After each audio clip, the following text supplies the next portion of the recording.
4 حاجات لو عملتهم البيزنس بتاعك ده هيبقى في حتة تانية. أول حاجة إنك تبقى عارف إن الفلوس مش كل حاجة. طبعا في البيزنس المكسب والفلوس أهم حاجة، بس ممكن مع الوقت تلاقي نفسك مش بتكسب فلوس كتيرة، بس بتكسب على الأرض حاجات تسوى أضعاف الفلوس، زي إن المساحة اللي أنت بتوزع فيها المنتج بتاعك أو خدمة اللي أنت بتقدمها بتزيد كل يوم أكتر وأكتر، حجم العملاء اللي بيشتغلوا معاك بيزيدوا، سمعتك بدأت تكبر، اتفاجئت إنك بدأت تنافس ناس اسمها في السوق من زمان قوي، وكل الحاجات دي هي مكسب كبير قوي وهتسمع قدام فلوس أكتر وأكتر. ما تستعجلش وما تزهقش، وتفرج الحاجات دي قدام هتعمل معاك إيه. تاني حاجة، أي بني آدم عايز ينجح في بيزنس لازم يدرس البيزنس كويس ويدرس تاريخ الحاجة اللي بيعملها، سواء خدمة أو منتج بيبيعه. مفيش نجاح كده بيجي من غير دراسة أو من غير ما الواحد يبذل مجهود. ابذل مجهود في شغلك بس اقعد ذاكر ايه اللي حصل زمان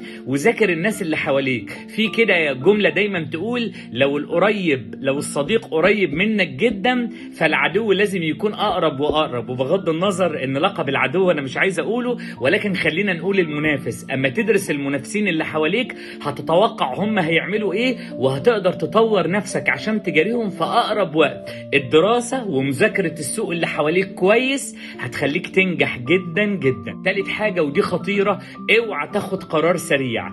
اي قرار بتاخده في شغلك لازم يكون بيعتمد على 4 حاجات: ان يكون عندك معلومات مهمة جدا وكتيرة جدا عن الحاجة اللي انت عايز تاخد فيها قرار، ويكون عندك وقت مناسب تفكر قبل ما تاخد القرار، ويكون عندك دلائل وشواهد تشوفها بعينك تأكد القرار اللي انت هتاخده، وانك كمان تعرف قبل ما تقول القرار انت ازاي هتنفذه. تنفيذ القرار ساعات بيكون سبب مهم جدا في نجاح القرار اللي انت بتاخده. اخر حاجة خالص، ما عنديش مشكلة انك تجيب لاعب محترف يلعب معاك او يشتغل معاك، موظف او حد يشتغل معاك مهاراته عالية قوي، بس عايز اقولك ان ثروتك الحقيقية في انك تستغل الناس اللي موجودة معاك في الشغل، طورهم، التدريب، وانك تشتغل على مهاراتهم، وانك تحاول تزود خبرتهم وتغير من طريقتهم وسلوكهم مع الوقت. ده اكبر ثروة ليك. وصدقني اللي انت النهاردة بتبصله على ان ادواته بسيطة ممكن قدام يبقى حاجة تانية خالص. ما تجريش تقعد تجيب ناس تشغلها معاك كتير كتير كتير